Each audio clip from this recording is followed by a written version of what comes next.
In this lesson, you're going to learn how to use the Pythagoras theorem to find the lengths of all sides of a right-angled triangle. We obviously need two sides to begin with, and we're just using, this Pythagoras theorem up here. Just remembering that our hypotenuse must always be our C value in this form. It's really important. Let's see what that looks like for a question. So 10 squared is 100, and 6 squared is 36. Still got this b squared here. We're going to subtract 36 from both sides. That cancels, leaving us with 64 equals b squared. The opposite of squaring is the square root of both sides, so they cancel. And the square root of 64 is 8, giving us b. That's less than our 10 value, which is a good sign. That line looks a bit longer than the 6, so we know that we're on track there, or at least we can guesstimate that as the case.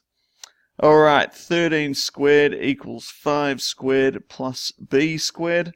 That's going to be 169, 25, and b squared. Minusing 25 from both sides. Cancelling, leaving us with 144. And the square root of both sides there gives us 12 equals b. Really important thing again is just make sure you're getting that C value right, as we said at the start. I always set it up in this form. I think it's less likely that you'll make mistakes, but you may see this form, C squared minus A squared equals B squared. That's kind of just skipping to our steps down here where we're subtracting, but I'd recommend just sticking to this form here. Just means that you're less likely to make mistakes going forward. Alright, another one here. So this one is finding our hypotenuse in this case. So x squared equals 6 squared plus 4 squared. The reason I can say that that's finding our hypotenuse is it's opposite the right angle.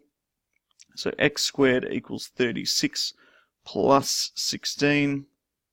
X squared equals, what's that going to be, 52.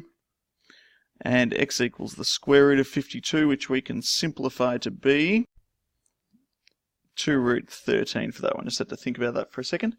Again, if you're not sure about how to simplify Surds, just go back to one of those previous lessons, but that's it. We've simplified it. Always a good idea. Here, I don't know why I've got a C there. That is incorrect. Actually, there's lots wrong with the setup of that. Let's start over. So we have 12 squared equals 7 squared plus d squared. Hypotenuse always going in as our C value. So 144 equals 49 plus d squared. And 144 minus 49 is 95 equals d squared. So that's where we're subtracting 49 to get that across. I'm going to cancel it out.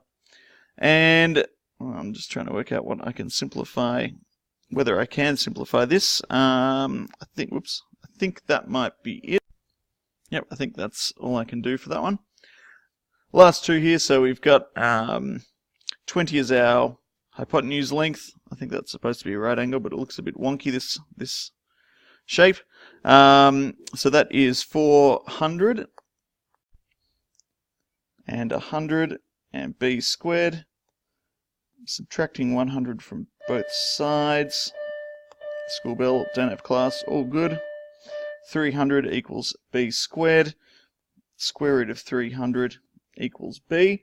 We can simplify that, so that's going to be 10 square root of 3 equals b. Always a good idea to simplify our answers. Alright, this next question is a really good one. This is where it gets a little bit trickier. So I've just set up my normal equation. I've got my hypotenuse length as my C value, so all is well. And I've got a squared plus a squared, because I've got these same lengths here.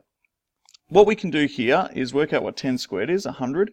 These are like terms, so we can actually add them together. So it's the same as saying, if my pen works, 2a squared. Our next step is to divide both sides by 2, which cancels our 2 there, giving us 50 equals a squared. The square root of both sides, and that simplifies to 5 square root 2 equals a. Questions might ask for decimals as well. You just need to use a calculator if you're looking for decimals.